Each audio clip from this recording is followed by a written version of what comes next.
What is up, guys? You get NotTheWorst here, bringing another Black Desert online video, and we're taking a look at the global lab updates that happened this week. Now, I know that Odalita just launched for NA and EU servers, so a lot of people are just kind of diving into that, but there are a few interesting things and just some kind of fluff in general that's going on. So let's take a look. Shouldn't go too long, but did want to cover some of the nicer topics. We've got some furniture changes.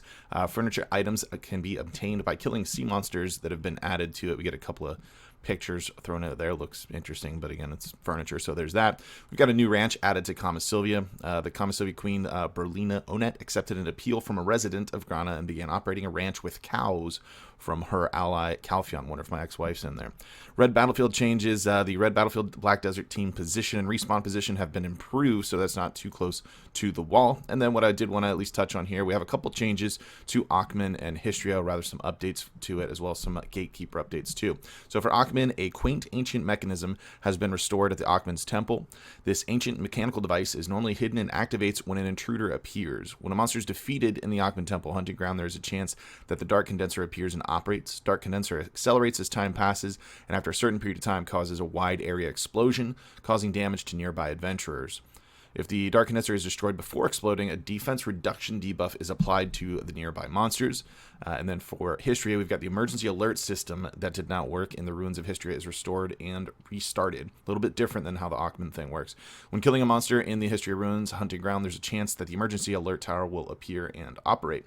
When the emergency alert tower is defeated, the alert level is set by measuring the risk of the intruder. The boundary level is set to 1, 2, and final. Ancient weapon monsters appear around you to eliminate intruders according to the set alert level. And the higher the alert level, the more powerful monsters appear than the relatively low level.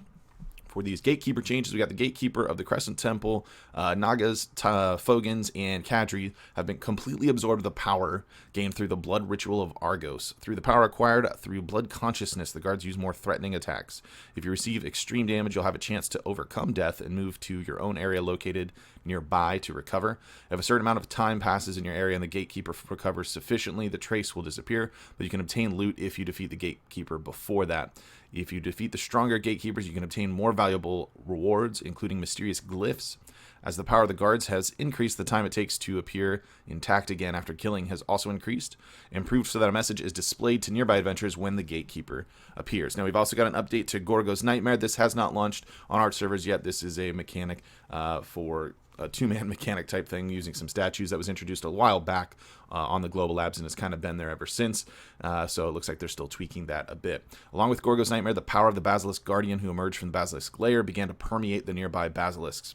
The health of the Basilisk Guardian, whose powers disperse, has been drastically reduced.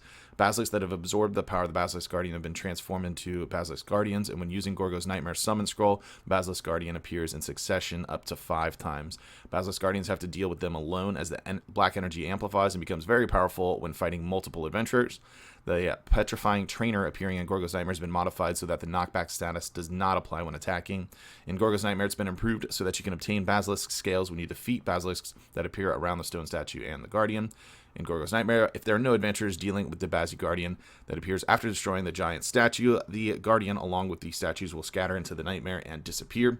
For loot that can be obtained from Gorgo's Nightmare, the item acquisition probability increase buff and the item acquisition quantity increase buff are applied. However, Agris's Fever does not apply to that. We'll have to check out this mechanic more as it gets closer to possibly launching onto the main servers. Nothing else going on that was like super crazy. Couple of bug fixes with a few classes there, no buffs or anything like that. So that's what we had going on this week on the global labs. I'm going to link directly to this as the fine people of Black Desert found you once again, got us some very nicely translated patch notes for this instead of struggling through the Google Translate. So shout out to those guys. There's a link to this page in the description down below if you want to check out that directly. It's going to be it for this video. Be sure to like it if you did enjoy it. If you're new to the channel, be sure to subscribe so you get notifications when new videos do go live. And if you'd like to catch me playing live, there is also a link to my Twitch page down there in the description. You can head on over there and drop a follow so you get notifications for that as well. With that said, that's going to be it for this one. I want to thank everybody for watching, and I will see you next time.